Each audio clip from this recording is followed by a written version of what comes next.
Welcome to another edition of the Voice of Viet Vegas. Today, I have the privilege to have one of my good friends who is running for a position, Attorney Gemma Nazareno, a candidate for District Court Judge, Family Divisions Department T. Gemma has been an attorney in Nevada for over 18 years, advocating for clients and families in court and in the community. She works tirelessly to make her community a better place. Please welcome Gemma. Hello, everyone. Hi. As I said earlier, I've been working with Gemma in few occasions, and I believe that she providing the legal service to the community. And basically that I have the chance to work with you, Gemma, and I thought that your pro bono works, I think that is very admirable. But let me ask you this, you have a very good practice. What made you decide that, to run for this office? Well, let me just start off with, I actually became an attorney because my dad was a pretty big influence in my life.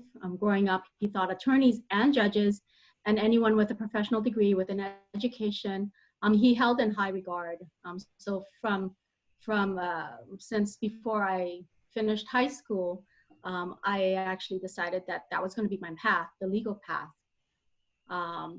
And when I came into town, and I had my own practice as well as been joined up with another attorney doing other legal work. As successful as the practice has been, I believe that being a family court judge or being a judge, actually you have a wider reach in serving other people. It's been actually a few years since I've been thinking of becoming a judge, just based on what I've been seeing when I go to court, basically. Because community service and service to the public is very important for me in my professional and personal life, being a judge will allow me to have a wider reach in serving the public, serving the people of the Clark County system. Right. I have the privilege to work with you, as I said earlier, and on several occasions helping the community members on the legal issue, and you were right there ready to help. What other pro bono works have you been participated to help the communities? I have two boys, and they are, of course, involved in their school and their school athletics. A lot of what I do in the public or with other people in the community relates to what they're doing. So in their schools, I volunteered my time to be on the parent-teacher board to help the students and the teachers in the school actually raise funds for things that they need. My children are also involved in sports, and we started a youth football camp, and we served out a lot of kids from the ages of 5 to 14. And in that regard, our service to them is to teach them the basics of playing football, being on a team, being a better person, learning how to be healthy. I also have faith ministry that I volunteer for, and my husband and I are parent coordinators. And we make sure that our youths who we serve are able to go to conferences and able to meet together to express their faith. Besides that, my family, sometimes we volunteer and go to the Catholic charities to serve meals to the homeless. So there's my whole life, my husband and I, our family is always dedicated to service to other people. So this is outside of the conversations, but I just wanted to understand a little bit more. You graduated from Santa Clara University, which is one of the best law schools in the country. Why did you choose to go there? Is it because it's run by the priest of Jesus, or because it has the most beautiful college campuses in the country? I went to Santa Clara University based on a lot of factors, and one of which it was a Jesuit, what do you call, organization, college, basically. Right. They also had a part-time program for law students. And that was what drew that campus to me. Besides that, it's beautiful, has one of the most beautiful churches out there. Exactly. And of course, I wanted to remain in the Valley or in the San Jose area, because that's where I resided and lived right after I left Hawaii. So I don't know how you can afford that. I think that Santa Clara University is even more expensive than Stanford. I mean, at one point.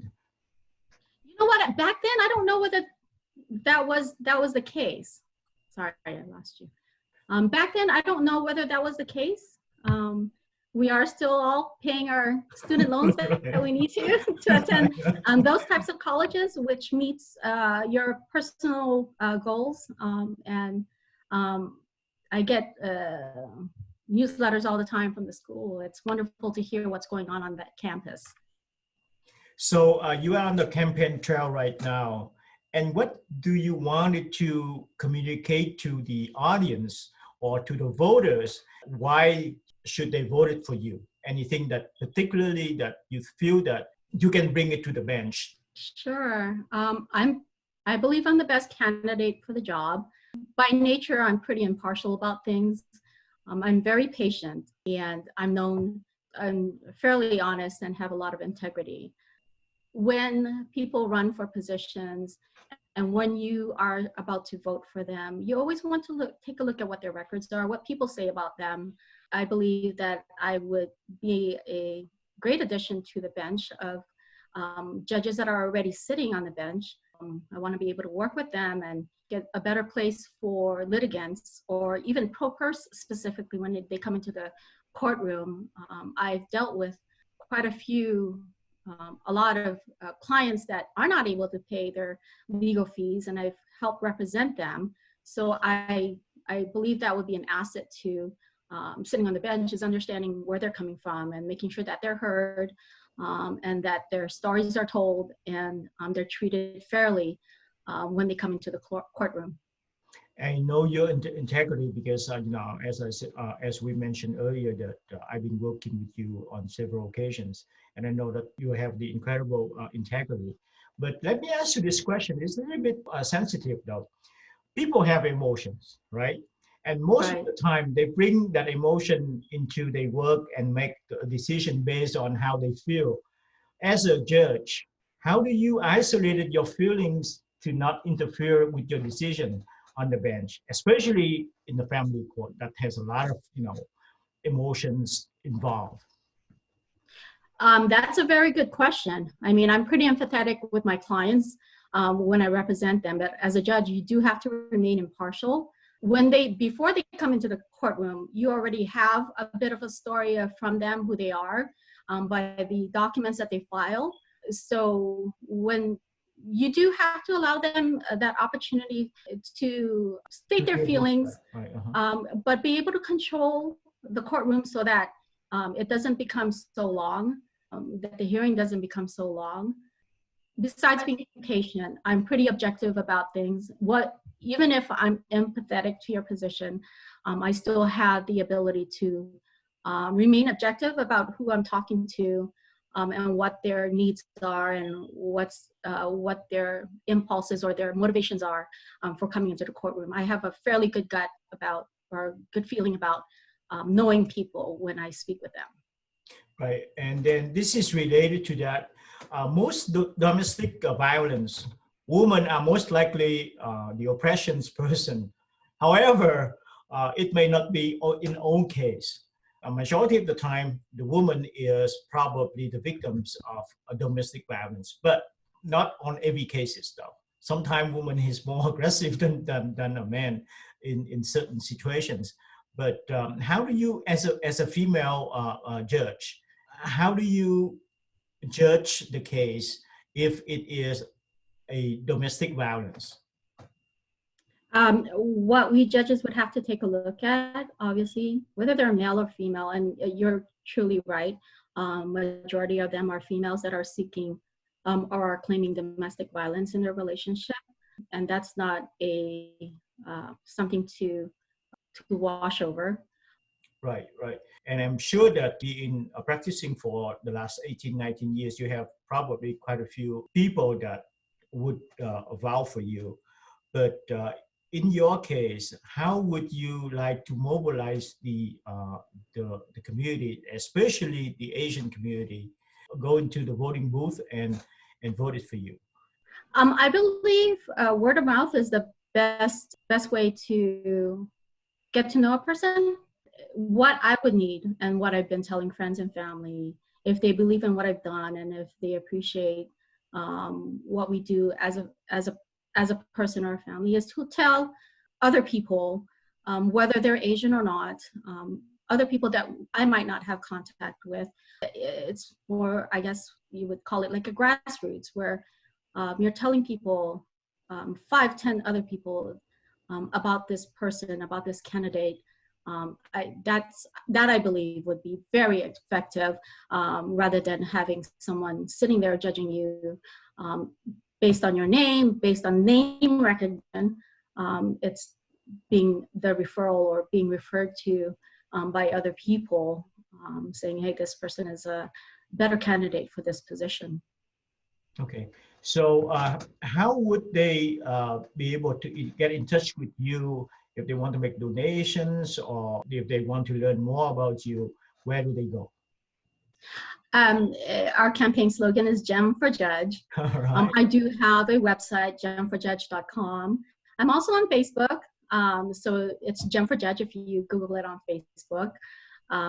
We also have a telephone number that's available that's on the actual, the website as well as on the Facebook site. And there are links, and reach out directly to me. I'm pretty open and available to people that want to just speak to me directly. Okay. So all of the information will be on the screen. So if anyone of you wanted to get in touch with Gemma, click on the link or call her directly. Another thing that I wanted to ask you, tell the audience a little bit about yourself and what is your platform? What is your platform and why do they need to vote for you? Well, there's a lot of people from Hawaii. So I actually was one of the ones that didn't come directly from Hawaii, but via Northern California. I'm one of 7 children. I'm number 5 in the family. I'm the middle person or the middle child. And when my siblings would have issues or fights with each other, I'm usually the impartial one, the someone that they would talk to make sure that the other side heard what they said. I grew up in Hawaii and left there after graduating from high school and went to San Jose to live. My brother was there. Family is very important to me. So I sort of followed my brother and his family to San Jose, lived there, worked there, and went to school there, to San Jose State and then Santa Clara Law University. And then when my brother actually left for Las Vegas, or Henderson, in 1999 or so, I thought, oh, you know what? I have to family is pretty important. So I followed him out here, took the bar exam, was able to pass it, then moved out here. So my platform is family, taking care of the children and making sure that their voices are heard, or we're making decisions that are for the betterment for the child. Just community is very important to me, and sitting as a judge, I would make sure that's recognized, or make sure that the children's needs are served first.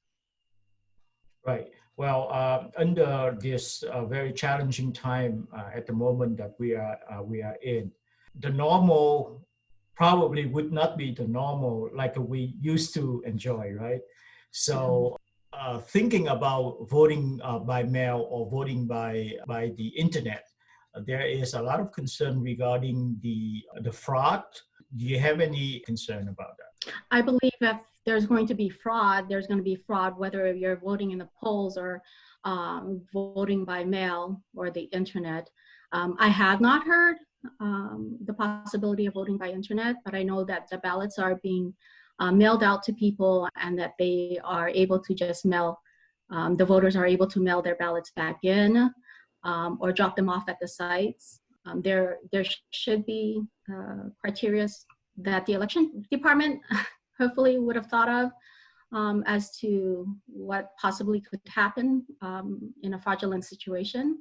I know that a lot of military people or people that are not living currently in the Clark County because of either work or personal issues, they do vote by mail, and it's not something that's not happened before, or it's something that we've always had. So if there's going to be fraud, it's not just going to happen just because it's by mail-in ballots or voting in the polls. Do you have the primary as well? Explain it to us a little bit more so we can understand that how the primary works. Yes, there are 3 people or 3 candidates for our Department T in the family court. And because there's 3 people, the top 2 would go to the general election. If a person gets the majority, then of course, then voting ends. You have a candidate that wins for that particular department. If there's just 2 candidates for that particular department, then they don't go to the primaries. They would actually go straight to the general election. So we're hoping that will be one of the 2 that will go to the general election. Well, thank you so much for spending the time with us. And I hope that the voters out there, the audience out there, if you want to learn more about Attorney Gemma, please get on the screen that the information is there, and hopefully that you will consider her. And I believe that she is the right candidate for the oppositions. Again, thank you so much, Gemma, and I'm looking forward to probably see you after the primary, and maybe we have another opportunity to have a conversations with you. Again, thank you so much. And if you have any last word that you wanted to say to the audience. Just thank you for having me and speaking with me about my views and my candidacy. The most important thing is, hey, just go out there, go out to vote. Whoever you're going to vote for, exercise that right. It's very important for everyone across any community to have your voice matter. Sure. Thank you again. Thank you so much. And we are looking forward to see you on the next episode. And best wish for you, Gemma. And I look forward, as I said, that hopefully that we're going to have another conversations like this after the primary. Thank you. Thank you so much. Thank you. Bye-bye now. Yeah.